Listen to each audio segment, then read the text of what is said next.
അമ്മേ അമ്മേ മുത്തശ്ശി. എന്താ മോനെ? ആരാ എന്റെ മുറി കയറിയത്? ആരാ എന്റെ സാധനങ്ങളൊക്കെ വലിച്ചു വരിയിട്ടേക്കുന്നത്? അറിയില്ല മോനെ, ഞങ്ങൾ ആരും കയറിയിട്ടില്ല. കയറിയാ തന്നെ ഞങ്ങൾ അങ്ങനെ ചെയ്യുമോ മോനെ? അപ്പൊ അത് വേറെ ആരും ചെയ്തല്ല, അവള് ചെയ്താ. ദേവിക. അത് ശരിയായിരിക്കും. ഇത് അവള് ചെയ്യാനേ സാധ്യതയുള്ളൂ. അവളെന്തിനാ ഇങ്ങനെയൊക്കെ ചെയ്യുന്നേ?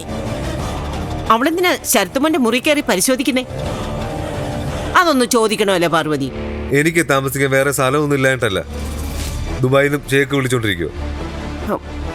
പോവാതെ ഞാനിവിടെ നിൽക്കുന്നേ ഈ വീടിനോടും നിങ്ങളോടൊക്കെ ഉള്ള സ്നേഹവും കടപ്പാടും കൊണ്ടാ. നീ വിഷമിക്കല്ലേ, നമുക്ക് ചോദിക്കാം.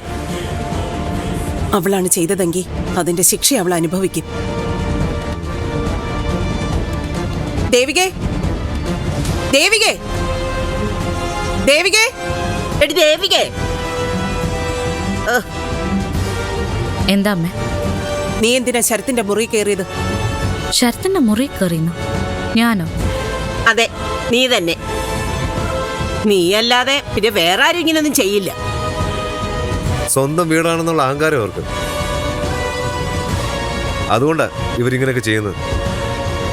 എന്നെ പറഞ്ഞ ഇവിടെയുള്ള അടവാങ്ങില്ലേ അത് കൈ വെച്ചിരുന്നാ മതി. എന്റെ അമ്മയും മുത്തശ്ശിയൊക്കെ ഉള്ള ഈ വീട്ടിൽ നിന്ന് അവരെ തനിച്ചാക്കി ഞാൻ എങ്ങോട്ടും പോത്തില്ല. കഴിഞ്ഞോ? അട്ടഹാസവും ബഹളവും ഒക്കെ കഴിഞ്ഞോ? എന്നാ കേട്ടോ, ഞാനല്ല അത് ചെയ്തത്. ആണെങ്കിൽ ആണെന്ന് പറയാൻ എനിക്ക് ഒരു ബുദ്ധിമുട്ടുമില്ല. പിന്നെ വീട്, ഈ വീട് എൻ്റെ പേര് തന്നെ. ഇവിടുന്ന് നിന്നെ ഒഴിപ്പിക്കാൻ ഇതുപോലുള്ള മൂന്നാംകിട പണിയൊന്നും ചെയ്യേണ്ട ആവശ്യം എനിക്കില്ല. അന്തസ്സോടെ തല ഉയർത്തിപ്പിടിച്ച് കഴുത്തിന് പിടിച്ച് പുറത്താക്കാൻ എനിക്കൊരു മടിയുമില്ല, പേടിയുമില്ല. ചെയ്യാത്തത് ഇവരത് കണ്ട് വിഷമിക്കുന്നുള്ള ഒരൊറ്റ കാരണം കൊണ്ടാ. ചിലപ്പോൾ നിന്റെ കൂടെ ഇവരും ഇറങ്ങും എന്നുള്ള സംശയമുള്ളതുകൊണ്ടാ. എത്രയൊക്കെ വന്നാലും എൻ്റെ ഭർത്താവിൻ്റെ അമ്മയും മുത്തശ്ശിയാണല്ലോ ഇവര്. നിന്നെക്കാളും അടുപ്പം എനിക്കിവരോടുണ്ട്. അതുകൊണ്ട് വേറെ ആരെങ്കിലും ചെയ്ത കുറ്റം എടുത്ത് എൻ്റെ തലയിൽ ചാർത്താൻ നിൽക്കണ്ട. ഞാനല്ല. വിശ്വസിക്കാം വിശ്വസിക്കാതിരിക്കാം, അതൊക്കെ അവരവരുടെ സൗകര്യം. നീ അല്ലെങ്കിൽ പിന്നെ ആരാ ഇത് ചെയ്തത്? അതിവൻ കണ്ടുപിടിക്കട്ടെ, അതെന്റെ ജോലിയൊന്നും അല്ലല്ലോ. പിന്നെ ഞാൻ ഇന്ന് ആ ഭാഗത്തേക്ക് പോയിട്ടേ ഇല്ല.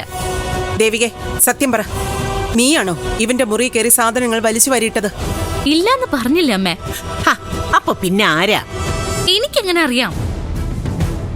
എന്നാ അതൊന്ന് കണ്ടുപിടിക്കണമല്ലോ ശരത്തെ. ഈ വീട്ടില് പ്രേതമുണ്ടോ ഇങ്ങനെയൊക്കെ ചെയ്യാൻ? ചിലപ്പോ കാണും അമ്മേ. ചില ആത്മാക്കള് അത്ര പെട്ടെന്നൊന്നും ഭൂമി വിട്ട് പോവാറില്ലെന്നാ പറയാറ്.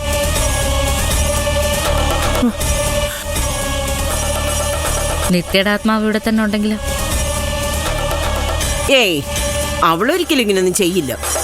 എന്ന് മുത്തശ്ശിക്ക് എങ്ങനെ അറിയാം? നീ സൂക്ഷിച്ചോ. ഞാൻ മാത്രമല്ല, ആത്മാക്കൾ നിന്റെ പുറകെ ഉണ്ട്.